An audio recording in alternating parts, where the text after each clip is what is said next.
अस्सलाम वालेकुम नाजरीन। तोशा खाना केस जिसकी अहम समाअत कल इस्लामाबाद हाई कोर्ट में होनी है और इस्लामाबाद हाई कोर्ट का फैसला बड़ा अहमियत इख्तियार कर चुका है। सुप्रीम कोर्ट में आज इमरान खान साहब के तोशा खाना केस की समाअत हुई और समाअत के बाद जो फैसला दिया सुप्रीम कोर्ट ऑफ पाकिस्तान ने, उसमें इस्लामाबाद हाई कोर्ट के फैसले का इंतजार करने का कहा गया है। और आज जो समाअत हुई आज की अपीलों पर, उसमें जो तहरीरी हुक्मनामा जारी किया गया, इसमें सुप्रीम कोर्ट ने कहा कि चेयरमैन पीटीआई की सजा मुअत्तली समेत दीगर अपीलों पर हाई कोर्ट फैसला करे। मुनासिब यही है कि हाई कोर्ट का एहतराम करते हुए इसके फैसले का इंतजार करें। उसमें यह भी कहा गया कि तमाम फरीकैन कल 2 बजे तोशा खाना केस में अदालत में पेश हों। सुप्रीम कोर्ट की तरफ से कुछ रिमार्क्स भी दिए गए जिस पर शदीद तनकीद का सामना है चीफ जस्टिस उमर अता बंदयाल को। 16 सितंबर को chief justice of Pakistan Umar Ata Bandial ने रिटायर हो जाना है, लेकिन ये आखिरी महीना उनके लिए खासा जहां मुश्किल का बायस बन रहा है, वहां कुछ हल्के या कुछ कार्नर्स जो मुस्लिम लीग नवाज से वाबस्ता वो समझते हैं कि इमरान खान को रिलीफ देने के लिए चीफ जस्टिस उमर अता बंदयाल हर मुमकिन कोशिश करेंगे। आज भी जब समाअत हुई, उस समाअत के बाद कुछ रिमार्क्स जो अदालत में दिए गए और जिस तरीके से इस्लामाबाद हाई कोर्ट को एक किस्म का जो है वो उन्हें हदायत जारी की गई, उस पर शदीद रद्द-ए-अमल देखने में आया है। मरियम नवाज, मुस्लिम लीग नवाज की सीनियर नायब सदर, उन्होंने तो अपने ट्वीट में शदीद लैंग्वेज इस्तेमाल की है और चीफ जस्टिस ऑफ पाकिस्तान को ये कहा है कि जिस तरह चीफ जस्टिस साकिब निसार जो है वो लोगों को मुंह दिखाने के काबिल नहीं रहे, इसी तरीके से मौजूदा चीफ जस्टिस भी अवाम के पास जाएंगे तो उन्हें अवाम की तरफ से शदीद तनकीद का सामना करना पड़ेगा। अगर उनके ट्वीट्स की मुदरजात को देखा जाए तो खास तौर पे उन्होंने लिखा कि चीफ जस्टिस साहब, जब नवाज शरीफ को झूठे मुकदमे में बगैर किसी कसूर के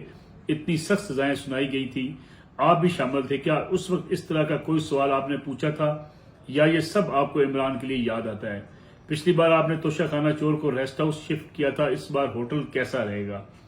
जब चीफ जस्टिस साहब ने फैसला सुना ही दिया है तो कल हाई कोर्ट के इंतजार की भी क्या जरूरत है? गोया ये तनकीद इस वाले से भी की जा रही है कि chief justice of Pakistan Umar Ata Bandial साहब को ऐसे रिमार्क्स नहीं देने चाहिए थे। जब मुकदमा इस्लामाबाद हाई कोर्ट में मौजूद है तो उसके बारे में कुछ ऐसे अल्फाज का इस्तेमाल करना या ऐसी हदायत का इस्तेमाल करना जिससे ये तासर उभरे कि इस्लामाबाद हाई कोर्ट जो है उसको प्रेशराइज किया जा रहा है, इस्लामाबाद हाई कोर्ट को दबाव में लाने की कोशिश की जा रही है और एक डायरेक्शन सेट की जा रही है इस्लामाबाद हाई कोर्ट के लिए ताकि इमरान खान साहब को रिलीफ मिल सके। माजी में जब मियां नवाज शरीफ का मुकदमा चला, उस वक्त भी चीफ जस्टिस ऑफ पाकिस्तान पर और सुप्रीम कोर्ट ऑफ पाकिस्तान पर जो शदीद तनकीद थी कानूनी और आईनी माहिरीन की तरफ से और मुतासरीन की तरफ से कि खुद सुप्रीम कोर्ट को उस मामले की निगरानी के लिए एक निगरान जज मुकर्रर नहीं करना चाहिए था। गोया अगर निगरानी सुप्रीम कोर्ट नहीं करनी थी तो फिर इसका मतलब यह है कि सुप्रीम कोर्ट आज खुद चाहती थी कि नवाज शरीफ साहब को नाअहल किया जाए और उनके खिलाफ फैसला आए। इसी तरीके से जो आज मुख्तलिफ अपीलों की समाअत थी, उसके दौरान भी चीफ जस्टिस ऑफ पाकिस्तान का जो रवैया है, जिसपे मुख्तलिफ सीनियर कानूनदान बड़ी तशवीश का इजहार कर रहे हैं कि चीफ जस्टिस उमर अता बंदयाल को इस किस्म की बात नहीं कहनी चाहिए जिससे ये तासर उभरे कि इस्लामाबाद हाई कोर्ट को डायरेक्ट करने की कोशिश की जा रही है। अब सवाल ये पैदा होता है कि इस्लामाबाद हाई कोर्ट क्या करेगी? क्या Islamabad high court chief justice of Pakistan की तरफ से जो तोको की जा रही है कि कल वो फैसला करेंगे, क्या उसके मुताबिक फैसला होगा, या कुछ सोशल मीडिया पर गर्दिश करती हुई खबरें हैं कि मामला दोबारा वापस जो है वो उसी जज के पास जा सकता है जिसने इमरान खान साहब को सजा सुनाई है। दूसरा अहम इशू इस वक्त ये है कि लतीफ खोसा साहब जो है वो वकील के तौर पे पेश हुए सुप्रीम कोर्ट में। आज इमरान खान साहब की तरफ से खासी सोशल मीडिया पर जो है वो पाकिस्तान तहरीक इंसाफ के जो हमायती हैं उन्होंने खुशी का इजहार किया और लतीफ खोसा साहब और एतजाज साहब जब से इमरान खान साहब के मौक़िफ़ की हमायत कर रहे हैं उस वक्त से उन्हें खासी पजीराई हासिल है तहरीक इंसाफ के कारकुनों की नज़र में। लेकिन साथ ही साथ आज लतीफ खोसा साहब بھی شدید تنقید کی زد میں ہیں سوشل میڈیا پر، اور وہ تنقید یہ کی جا رہی ہے کہ جب ایان علی کا کیس تھا، اور ایان علی کا کیس جب سابق صدر آصف علی زرداری کے ساتھ اس کو منسلک کیا جا رہا تھا، اس میں لطیف کھوسر صاحب جب کیس میں پیش ہوئے تھے تو شدید تنقید کھوسر صاحب پر یہ تھی کہ وہ آصف علی زرداری کے لیے، ایان علی کو بچانے کے لیے اس قسم کا کردار ادا کر رہے ہیں، اور بڑی نیگیٹو قسم کی باتیں کھوسر صاحب کے حوالے سے کی گئی۔ لیکن آج وہی سوشل میڈیا بریگیڈ جو ہے وہ لطیف کھوسر صاحب کو سراہتی ہوئی نظر آتی ہے، جس میں یہ کہا جا رہا ہے کہ جناب کھوسر صاحب بڑا اہم کردار ادا کر رہے ہیں۔ تیسری اس وقت اہم صورتحال آج پیدا ہوئی جب امریکی سفیر چیف الیکشن کمشنر پاکستان سے ملے، اور اس میں امریکی سفیر نے یہ واضح طور پہ کہا کہ امریکی سفارتخانہ یہ سمجھتا ہے کہ پاکستان میں انتخابات ہونے چاہیے، ہم انتخابات کا خیر مقدم کرتے ہیں، آزادانہ اور منصفانہ انتخابات کے انعقاد کے لیے یہ ملاقات کی گئی ہے۔ لیکن ساتھ ہی ساتھ اس قسم کی خبریں بھی آئیں کہ جو ہے وہ Pakistan Tehreek Insaf chief election commissioner سے اور اس سے پہلے امریکی سفیر سے بھی یہ مطالبہ کرتی نظر آ رہی ہے کہ عمران خان صاحب کو رہائی دلوائی جائے، یا عمران خان صاحب کے ساتھ جو جیل میں زیادتیاں ہو رہی ہیں اس کا نوٹس لیا جائے۔ گویا اس وقت تحریک انصاف جو ہے وہ صرف اور صرف جو ہے وہ عمران خان صاحب کے مقدمات پر فوکس کیے ہوئے ہے، انہیں ریلیف دلانے کے لیے جو ہے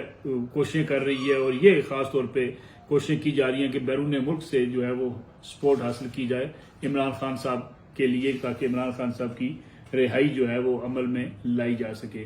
دلچسپ صورتحال ہے صدر مملکت اور چیف الیکشن کمیشن کے مابین خطوط کے تبادلے کے حوالے سے۔ چیف الیکشن کمیشنر راجہ اسکندر سلطان نے صدر مملکت آصف علی صدر مملکت سے ملاقات سے انکار کیا ہے، عارف الوی صاحب سے وہ ملنا نہیں چاہتے، اور جو خط لکھا ہے صدر پاکستان نے اس کو اگرچہ پی ٹی آئی یہ سمجھتی ہے کہ اس کا جواب چیف الیکشن کمشنر کا نہیں آنا چاہیے تھا، جوابی خط غیر آئینی اور غیر قانونی ہے، اس کے خلاف عدالت سے رجوع کیا جائے گا۔ لیکن chief election commissioner of Pakistan نے بڑا واضح کر دیا ہے کہ الیکشن کی تاریخ جو ہے وہ الیکشن کمیشن آف پاکستان ہی دے گا۔ گویا یہ لگ رہا ہے کہ فروری کے وسط میں جو بات کی جا رہی تھی کہ فروری کے وسط میں انتخابات ہو سکتے ہیں، راجہ ریاض صاحب نے تو کہا کہ 15 فروری سے 7 دن پہلے یا 7 دن بعد انتخابات ہو سکتے ہیں، لیکن 24 فروری کے حوالے سے خاصی بحث کی جا رہی ہے کہ 24 فروری انتخابات کی تاریخ ہو سکتی ہے، ملک میں عام انتخابات 24 فروری کو ہوں گے۔